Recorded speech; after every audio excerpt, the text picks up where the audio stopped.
अजितदादांना जाऊन आज 5 दिवस झालेत आणि अख्खा महाराष्ट्र, राष्ट्रवादी काँग्रेस पक्षाचा परिवार आणि सर्व पक्षीय नेते अजूनही त्या धक्क्यामध्ये आहेत.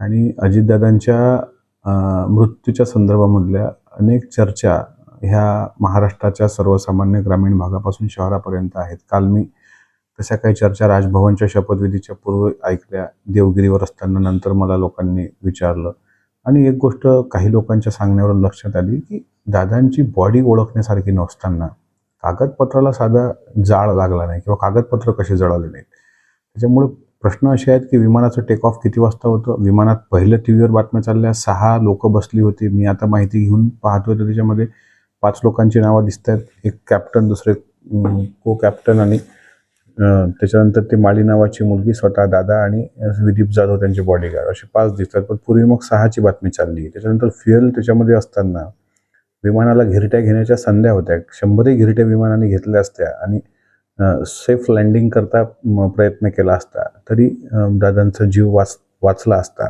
मिड डे कॉल जो दिला गेला तो याच्याकरता दिला गेला, की मला धावपट्टी दिसत नाही आहे. त्यावेळेस पुण्यावरून सांगितलं गेलं की तुम्ही पुण्याला लँड करा. मग त्या पायलटनी ते लँड का केलं नाही? दोन्ही पायलट कसे बदलले गेले? काही पायलट ट्रॅफिकमध्ये अडले होते. सकाळी माझ्या माहितीप्रमाणे मी दादांसोबत 2-4 विमानाचा प्रवास सकाळी डोमेस्टिक एअरपोर्टवरून केला, गेट नंबर 8मधून. त्या दिवशी त्याच गेटमधून दादा चालले होते आणि त्यावेळेस सुद्धा ट्रॅफिक नसते त्या काळामध्ये. आणि ट्रॅफिकच्या अडाचं कारण दाखवून अचानक ज्या पायलटची हिस्ट्रीच दारूची आहे, ज्याला सस्पेंड केलं आहे, जे विमान नादुरुस्त आहे, अशा प्रकारे दादांनी प्रवास करावा आणि मग शेवटी बॉडी छिन्न-विछिन्न परिस्थितीत माळरानावर सापडावी, कागद जळलेले नसावेत.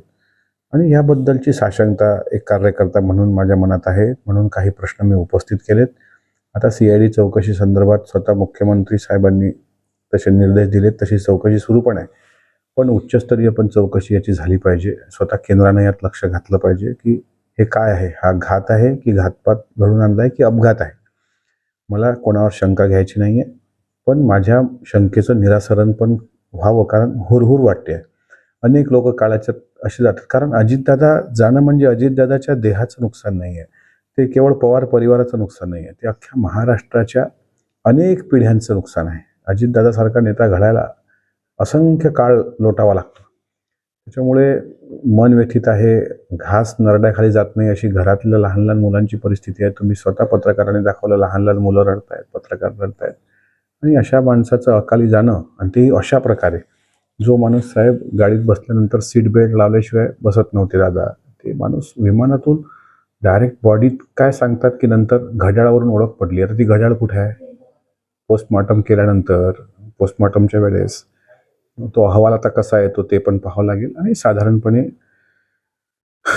मला असं वाटतं, की याबाबत स्वतः केंद्रीय गृहमंत्र्यांना भेटलं पाहिजे आणि त्याबाबत चौकशी उच्चस्तरीय करण्यासंदर्भात निवेदन केलं पाहिजे. तसा प्रयत्न माझा एक आमदार म्हणून भेटण्याचा दिल्लीला जाऊन त्यांना असेल आणि अधिवेशनात सुद्धा. आणि मला विश्वास आहे, की या घटनेनंतर ज्या पद्धतीनं देवेंद्र फडणवीसजी एक मोठे भाऊ म्हणून सुनेत्रा वहिनींच्या पाठीशी खंबीरपणे उभे राहिले, स्वतः एकनाथराव शिंदेसाहेब उभे राहिले, तर विश्वास आहे, की राष्ट्रवादीच्या सर्वसामान्य कार्यकर्त्यांच्या भावना लक्षात घेऊन ते उच्चस्तरीय चौकशी करतील आणि सत्य काय ते एकदा जनतेसमोर येऊन जाईल.